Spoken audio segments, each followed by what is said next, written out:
Hello, আসসালামু আলাইকুম সবাইকে। 47তম বিসিএস এর প্রস্তুতির যে বিষয়ক একটি গুরুত্বপূর্ণ ভিডিও, সেই ভিডিওতে সবাইকে স্বাগতম। তো আমি বর্তমানে 43তম বিসিএস প্রিলিমিনারি পরীক্ষা, যেটা 29 অক্টোবর 2021 সালে অনুষ্ঠিত হয়েছে, সেই বিসিএস এর যে ইংলিশ ল্যাঙ্গুয়েজ পার্টটা, সেটা আমি পড়ার চেষ্টা করব, বা এখন আমি সেটা পড়ার জন্য বইটি খুললাম।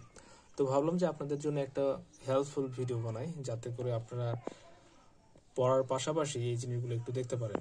দেখুন, আমরা অনেক সময় অনেক বেশি পড়ি, মানে এত পড়ি যে আসলে আমরা মূল বিষয়টা ভুলে যাই। আমাদের মূল বিষয়টা কি পড়তে হবে বা কিভাবে পড়তে হবে সেটা আমরা ভুলে যাই।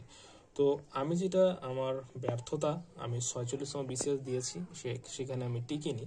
পরবর্তীতে আমি অ্যানালাইসিস করলাম যে আসলে আমি যেভাবে পড়েছি সেটা আসলে অ্যাপ্রোপ্রিয়েট ওয়ে ছিল না, আমাকে আরো ডিপ ভাবে পড়তে হবে। এই বিষয়ে আমি আরো ভিডিও পরে বানাবো ইনশাল্লাহ, যদি সময় পাই। দেখুন, আমাদেরকে পড়াশুনো যারা বিসিএস ক্যাডার হয়, তারা অনেক সময় আপনাদেরকে অনুপ্রেরণা দিয়ে থাকে, বা আমাদের অনুপ্রেরণা দিয়ে থাকে যে আসলে এই টপিকগুলো পড়লে হয়ে যাবে। হ্যাঁ, তারা ঠিক বলে, কিন্তু আসলে তারা যেভাবে পড়ে গেছে সেটা কিন্তু টোটালি বলে না কিভাবে পড়ে গেছে। তারা অনেক ডিপ ভাবে পড়ে গেছে। তো এই ডিপ ভাবে না পড়ার কারণে আমরা কিন্তু ব্যর্থ হই, এবং আমরা কিন্তু এই যে উপরে উপরে পড়া, এই উপরে উপরে পড়ার কারণে আমাদের মূল ফোকাসটা মানে থাকে যে আমরা একটু ভাষা ভাষা পড়ব, এবং সেখান থেকে আমাদের পরীক্ষায় আসবে এমনটাই আমাদের চিন্তা ভাবনা। দেখা যায় যে অনেক সময় কিছু কমনও পাওয়া যায়। তবে যারা ক্যাডার হন, তাদের যদি আপনি একটু সামনে থেকে অ্যানালাইসিস করেন এবং তাদেরকে দেখেন, আসলে তারা খুবই পড়াশোনা করে, এবং তারা এত বেশি পড়াশোনা করে যে আপনি নিজে যদি মনে করেন যে আসলে এত কিভাবে পড়াশোনা করে, তাহলে আপনি মনে করবেন যে আপনি ব্যর্থ। এখন পর্যন্ত আপনি সেই ক্যাটাগরিতে যেতে পারেননি, বা আমরা সেই ক্যাটাগরিতে যেতে পারিনি। মূলত আমাদের সবাইকে অনেক বেশি পড়তে হবে। তো যেটা আমি বলছিলাম, ইংরেজি পড়বেন। ইংরেজি পড়ার পাশাপাশি ইংরেজির যে টপিকগুলো ইম্পর্টেন্ট, সেটা পড়ার পাশে আপনারা কি করবেন, আপনারা প্রিভিয়াস ইয়ারের যে প্রশ্নগুলো সেগুলো অ্যানালাইসিস সহকারে, অর্থাৎ ব্যাখ্যা সহকারে আপনারা পড়বেন। এবং আপনারা পরীক্ষার আগে, 47তম বিসিএস এর আগে আপনারা কয়েকবার পড়বেন, এবং আপনি দেখতে পারবেন যে আপনার যে কোয়ালিটি, সেটা যে কিভাবে ইমপ্রুভ করেছে।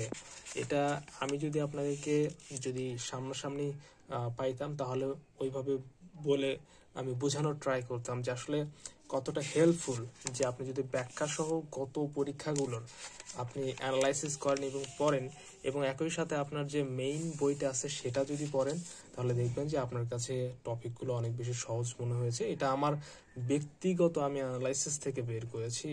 এই জিনিসটা আপনারা চাইলে নিজেরা নিজেদের মতো করে একটু খুঁজতে পারেন যে আসলে কিভাবে পড়লে, কতটুকু পড়লে এবং কোন সময়ে পড়লে আমাদের পড়াগুলো বেশি ইফেক্টিভ, বেশি ফ্রুটফুল হয়। সেই জিনিসগুলো কিন্তু আপনারা নিজেরাই অ্যানালাইসিস করার মাধ্যমে বার করতে পারবেন। তো সবার জন্য এইটুকুই ছিল যে আসলে ব্যাখ্যা সহ সমাধান। এখানে দেখুন, এখানে ব্যাখ্যা সহ সমাধান 43-এ।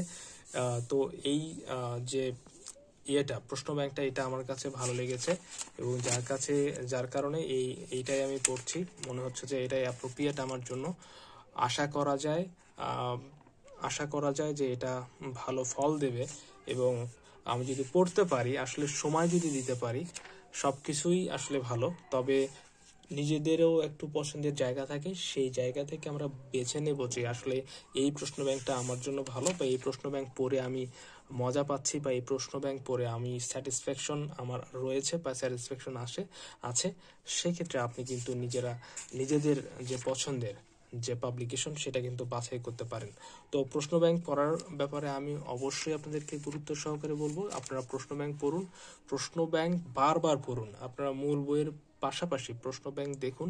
প্রশ্ন ব্যাংকের যে গুরুত্ব, এটা আজ আপনি না জানলেও হয়তো আপনি কিছুদিন পরে বুঝতে পারবেন যে প্রশ্ন ব্যাংক কেন আমি পড়েছি ব্যাখ্যা সহ, এবং কেন পড়াটা আমাদের উচিত ছিল। তো সবাই ভালো থাকবেন, সবার জন্য শুভকামনা, আমার জন্য দোয়া করবেন। ইনশাল্লাহ আমরা একসাথেই এই দীর্ঘ পথ পাড়ি দেব। আসসালামু আলাইকুম।